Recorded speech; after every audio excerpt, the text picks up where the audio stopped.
Afghan cup final 2026 Morocco versus Senegal 2 மாதம் முன்னாடி ஜனவரியில் வந்து நடந்து முடிஞ்சிச்சு. செனகல் சாம்பியன்ஸ் அப்படின்னு தான் நம்ம எல்லாரும் வந்து நினச்சோம். ஆனால் சிஎஃப் வந்து இன்றைக்கி என்ன சொல்கிறாங்க அப்படின்னா, ஆர்டிகல் 82-84 வந்து செனகல் வந்து பிரீச் பண்ணியிருக்கிறாங்க. ஆர்டிகல் 82ல் என்ன சொல்லுது அப்படின்னா, ஒரு டீமை ரெஃப்ரியோடைய அத்தரைசேஷன் இல்லாமல் ரெகுலேஷன் டைம் முன்னாடி பிச்சை விட்டு வெளியில் போகக்கூடாது. ஆனால் செனகல் வந்து வாக் ஆஃப் வந்து பண்ணாங்க. இன்ஃபேக்ட் என்னை கேட்டால் அன்றைக்கி சாடியோ மானே வந்து பிச்சில் இருந்தார். ஹோல் டீம் வந்து பிச்சை விட்டு வெளியில் போகல.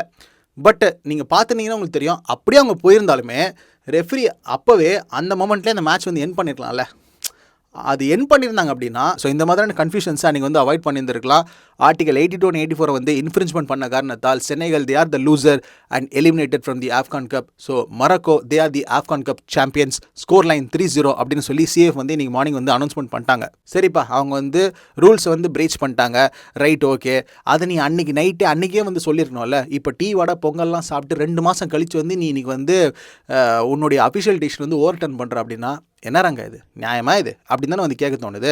நான் ஒன்று தான் கேட்குறேன். நீங்கள் அந்த மேட்சை பார்த்து எல்லாருக்குமே தெரியும், அவ்வளோ கான்ட்ரவர்சி திங்ஸ் வந்து அந்த மேட்ச்சில் வந்து நடந்துட்டு இருந்துச்சு. ரெஃப்ரியோட புவர் டிசிஷன்ஸு, பிரமின் டியாஸோட அந்த பெனால்ட்டி மிஸ்ஸு, அப்புறம் ஈட்டில் வந்து பாப்பா வந்து கோல் அடித்தது, பிளேயர்ஸ் அடிச்சுக்கிட்டாங்க. சாடியோ மானே அவரோட டீம் பிளேயர்ஸ் எல்லாருமே ஃபீல்டை விட்டு வெளியில் போயிட்டாங்க. அப்புறம் சாடியோ மானே போய் அவங்க எல்லாருமே கூட்டிகிட்டு வந்து விளையாட வச்சார். ஈட்டில் வந்து கோல் வந்து ஸ்கோர் பண்ணாங்க செனகல். முன்னாடியே நான் சொன்ன மாதிரி இது இப்போன்னு இல்லைங்க, இதை நான் ஆப்கான் கப் 2019 நான் பார்த்து தான் இருக்கிறேன். இந்த மாதிரியான சம்பவங்கள் வந்து சிஎஃப் வந்து பண்ணிட்டு தான் இருக்கிறாங்க. இப்போ நீங்கள் யோசிச்சு பாருங்கள், இப்போ இது ஓகே, இப்போ இது ஃபர்ஸ்ட் டைம் அப்படின்னா பரவாயில்ல. இப்போ இதே மாதிரி இன்னொரு தடவை இது நடக்காதுன்னு என்ன ஒரு உத்தரவாதம் இருக்குது?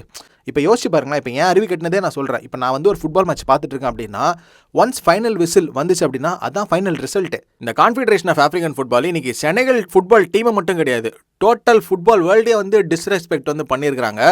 யுஎஃப்ஆ, கான்காகாஃப், அப்புறம் கான்மிபால், ஏஎஃப்சி, இந்த மாதிரி ஃபுட்பால் ஃபெடரேஷன்ஸில் கூட நான் இதை பார்க்கலப்பா. இப்போ அப்படின்னா நான் இப்போ ஆப்கான் என்ன சொல்ல வரீங்க அப்படின்னா, யார் வேணால் எப்போ வேணால் எந்த அஃபிஷியல் டிசிஷன் வந்து ஓவர் டர்ன் பண்ணலாம், அதை தானே நீங்கள் சொல்ல வரீங்க? ஒருத்தவங்க ஜெயிக்கவே கூடாதுல, போட்டி பொறாமல், இந்த பிளாக் வெர்சஸ் ஒயிட், ரேசிசம், இன்னுமாடா சாடியோ மானேயோடைய ஃபுட்பால் ஹிஸ்ட்ரி. எவ்வளோ கஷ்டப்பட்டு வந்த ஒரு ஃபுட்பால் பிளேயரு. அதாவது அன்றைக்கி இருந்த அந்த ஒரு ப்ரெஷர் ஹீட்டட் மூமெண்ட்டில் அவருடைய பிளேயர்ஸை பார்ப்பாரா, போஸ்ட் மேட்ச்சில் வந்து அப்பாலஜிலாம் கேட்டுருந்தார் அந்த மனுஷன். சரி, இப்போ லேட்டஸ்ட்டாக அந்த அப்டேட் என்ன அப்படின்னா, Senegal court of arbitration for ஸ்போர்ட்டில் வந்து அப்பீல் பண்ணி ரெக்வஸ்ட் பண்ணியிருக்கிறாங்க. நாங்கள் தான் வந்து ஆப்கான் கப் சாம்பியன்ஸ் அப்படின்னு சொல்லி ரெக்வஸ்ட் பண்ணி வந்து கேட்டிருக்கிறாங்க. நீங்கள் வந்து இது எப்படி வந்து பார்க்குறீங்க? மொராக்கோ தான் ஆப்கான் கப் சாம்பியன்ஸா இல்லை செனகல் தே ஆர் த டிசர்விங்கா? காமெண்ட்ஸில் சொல்லுங்கள்.